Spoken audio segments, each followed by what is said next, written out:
Welcome back. Bharat అంటేనే భిన్నత్వంలో ఏకత్వం, సర్వమతాల సమ్మేళనం, సకల జనుల నిలయం.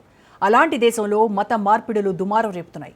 మన చుట్టూనే ఉంటూ మంచివాళ్లుగా గుర్తింపు తెచ్చుకుని బాధితుల అవసరాలను ఆసరాగా తీసుకుని మత మార్పిడులకు పాల్పడుతున్నారు కొందరు కేటుగాళ్లు. దేశంలో రోజుకో ఘటన నిత్యం వెలుగులోకి వస్తోంది. ఆధ్యాత్మిక పుణ్యక్షేత్రమైన యూపీలో అవలీలగా మత మార్పిడులు జరుగుతున్నాయి. మత మార్పిడులకు విదేశాల నుంచి భారీగా సొమ్ము ముడుతుందంటే పరిస్థితి ఏంటో అర్థం చేసుకోవచ్చు. మత మార్పిడుల వ్యవహారం ఎక్కడి వరకు వెళ్ళిందో తెలుసుకోవచ్చు. అందుకే యోగి సర్కార్ ఉక్కు పాదం మోపుతోంది. మత మార్పిడులకు పాల్పడుతున్న గంజాయి మొక్కలను ఏరిపారేస్తోంది. భారతదేశంలో పెరుగుతోన్న అక్రమ మత మార్పిడుల కేసులు.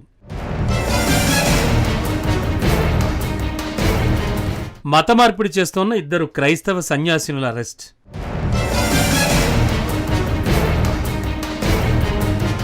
నిందితులకు విదేశాల నుంచి అందుతోన్న నిధులు.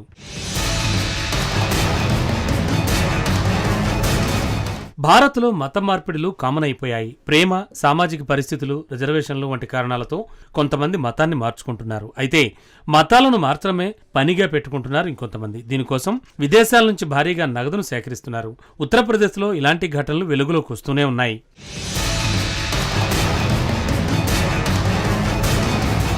తాజాగా ఆగ్రాలో అక్రమ మత మార్పిడుల ద్వారా 2050 నాటికి భారతదేశాన్ని ఇస్లామిక్ రాజ్యంగా మార్చాలని కుట్ర పన్నుతున్నట్లు ఆరోపణలు ఎదుర్కొంటున్న ఒక ముఠాను పోలీసులు బయటపెట్టారు.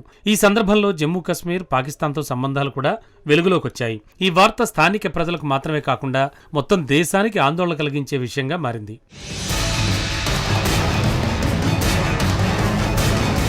కొంతమంది వ్యక్తులు నగరంలో వ్యవస్థీకృత పద్ధతిలో మత మార్పిడి కార్యకలాపాలను నిర్వహిస్తున్నారని ఆగ్రా పోలీసులకు సమాచారం అందింది. వారు ఈ విషయంపై దర్యాప్తు ప్రారంభించినప్పుడు అది చిన్న విషయమేం కాదని 2050 నాటికి భారతదేశంలో ఇస్లాంని వ్యాప్తి చేయడమే లక్ష్యంగా పెట్టుకున్న ఒక పెద్ద నెట్వర్క్ అని తేలింది. పోలీసులు చెప్పిన దాని ప్రకారం చూస్తే ఈ ముఠాకు జమ్మూ కాశ్మీర్తో పాటు పాకిస్తాన్తో కూడా సంబంధాలున్నాయి. ఈ నెట్వర్క్లో పాల్గొన్న వ్యక్తులు ముఖ్యంగా యువతులను లక్ష్యంగా చేసుకున్నారు. ఉద్యోగం, డబ్బు, వివాహం వంటి ప్రలోభాలను అందిస్తూ వారిని బలవంతంగా మతం మార్చుకునేలా చేస్తున్నారు.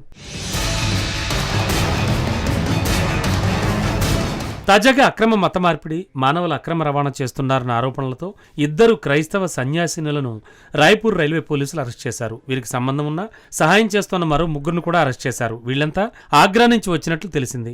క్రైస్తవ సన్యాసులైన ప్రీతి మేరీ, వందనా ఫ్రాన్సిస్ను 14 రోజుల జ్యుడిషియల్ కస్టడీకి పంపినట్లు పోలీసులు ప్రకటించారు. వీరిపై భారతీయ శిక్షా స్మృతి సెక్షన్ 143 కింద కేసులు నమోదయ్యాయి. మరోవైపు రక్షించబడిన బాలికలను సఖీ-1 స్టాఫ్ సెంటర్కి అధికారులు తరలించారు. 2 క్రైస్తవ సన్యాసుల అరెస్టుపై రాజకీయ దుమారం రేగుతోంది. వారు గిరిజన బాలికల మత మార్పిళ్లకు, మహిళల అక్రమ రవాణాకు పాల్పడ్డారని రాష్ట్ర ప్రభుత్వం ఆరోపిస్తుంటే, నన్ల అరెస్టు మైనార్టీలపై దాడే అని కాంగ్రెస్ అగ్రనేత రాహుల్ గాంధీ, తమిళనాడు ముఖ్యమంత్రి స్టాలిన్ విమర్శిస్తున్నారు.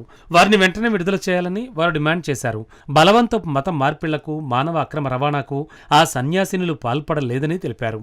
వారిని జైలు నుంచి విడిపించి కేరళకు తీసుకొచ్చేందుకు ప్రయత్నిస్తున్నామని అన్నారు. మరోవైపు కాంగ్రెస్ పార్టీ నేతృత్వంలో యూడీఎఫ్ ఎంపీల బృందం ఛత్తీస్గఢ్లోని దుర్గ్ కేంద్ర కారాగారంలో ఉన్న సన్యాసులను కలిసింది. అనంతరం ఆ రాష్ట్ర సీఎంతో భేటీ అయింది. అంతకుముందు లోపలికి అనుమతించకపోవడంతో జైలు బయట ఎంపీల బృందం ధర్నా చేసింది.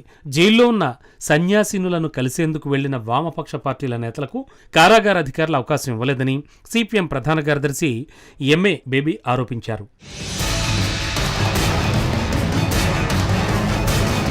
ప్రస్తుతం ఈ కేసు కోర్టు పరిధిలో ఉందని, దర్యాప్తు జరుగుతోందని ఛత్తీస్గఢ్ ముఖ్యమంత్రి విష్ణుదేవ్ సాయ్ స్పష్టం చేశారు. ఇదో తీవ్రమైన అంశమని అన్నారు.